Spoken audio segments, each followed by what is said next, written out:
Hello and welcome to another of Adam's Reviews. I'm Adam and this is my review. And today I'm actually going to be reviewing two separate products that work together. One is the Foodsaver GameSaver Titanium G800, which is this gigantic thing right here. And then the other is the Foodsaver GameSaver 8-inch heat seal rolls. And it makes complete sense to just go ahead and review both of them at the same time since they work together. And I also brought out the old Foodsaver that I have, which is the Foodsaver GameSaver Deluxe. And as you can see, the difference between the two of them is pretty monumental. One of the things that I noticed right off the bat is the fact that the smaller one actually seems to have a little bit more control over what you can do. There's functions on here that will allow you to shift between the speed at which you vacuum. It goes either fast or normal. Then there is the type of food that you're sealing. It's got two different settings. One is moist and the other one's dry. And then there's a canister and then the vacuum and seal buttons and then a manual seal button and then the ports on the top.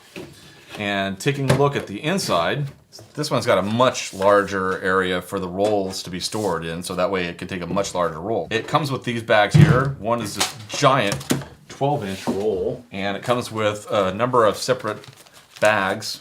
I'm not sure how many quart bags these are. There's some sort of a moisture absorber in here too, so that way if you have meat that hasn't, completely been drained of all blood, it'll still help to remove some of that moisture from there. This is a 10-inch roll, and then there's the big old 14-inch roll.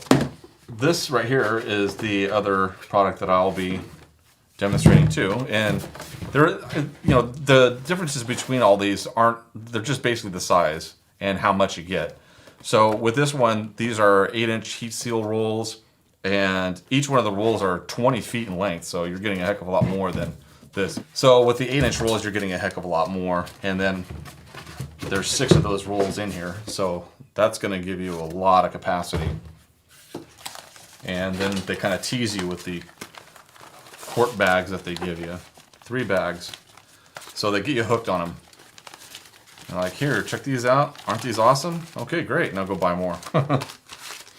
The interior of them, it looks like they've pretty much just scaled the size, is what I can tell. Although with this one, the sealing strip on this is a single sealing strip. And with this one, has a dual sealing strip on it. So you're actually getting a dual seal on it. This one's actually going to be able to seal even better than this guy here.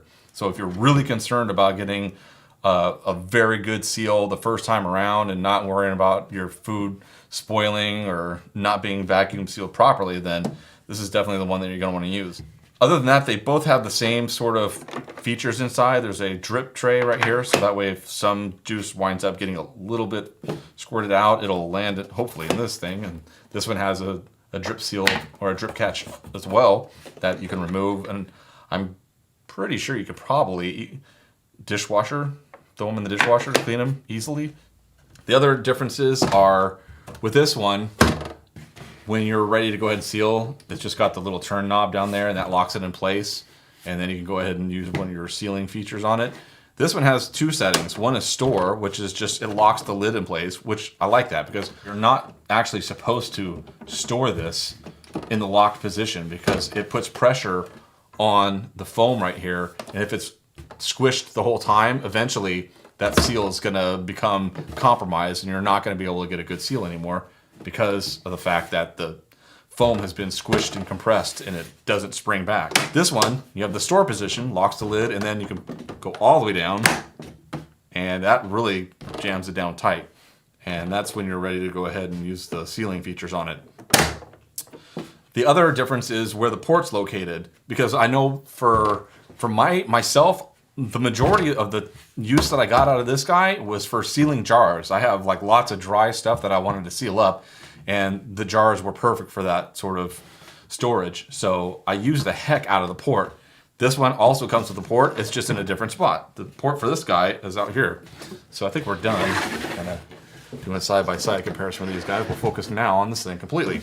So the port for this guy is on this right here, you can see. All right, so the big guy is plugged in and we're ready to go.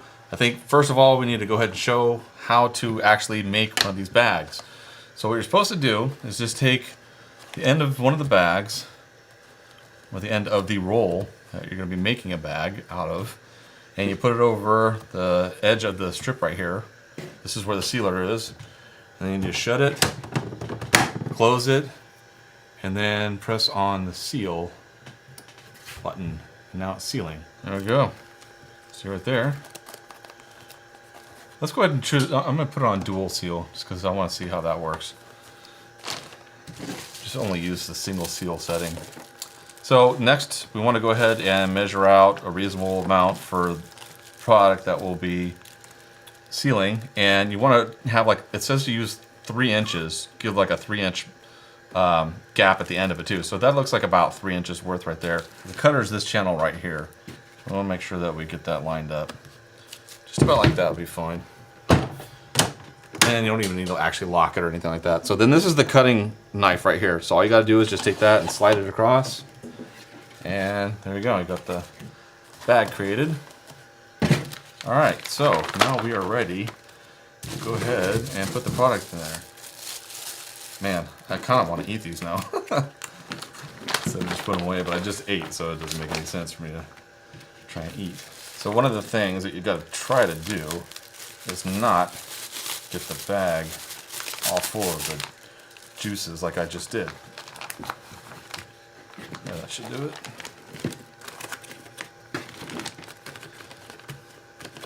Yeah. Alright, so that closed, and then vacuum and seal is the button that you want.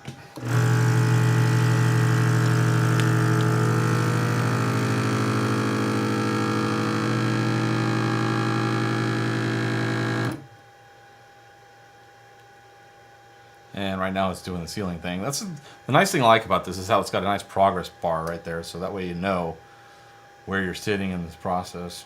Whereas with this one, it doesn't really have too much of an indication as to when things are going to be done. You have to kind of guess it.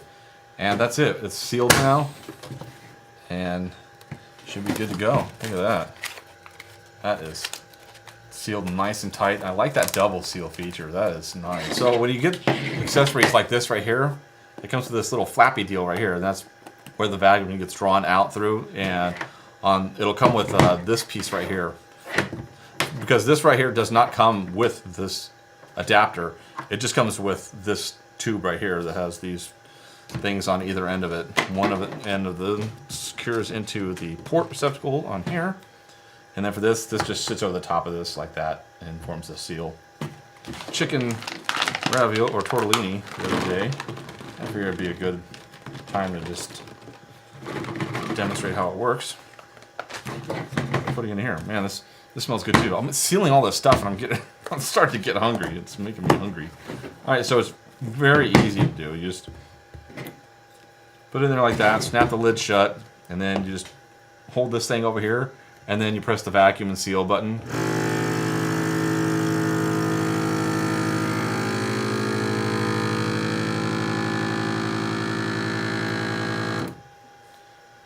And crack it open, and you're good to go. And once again, super tight seal. You cannot pop that open even if you wanted to.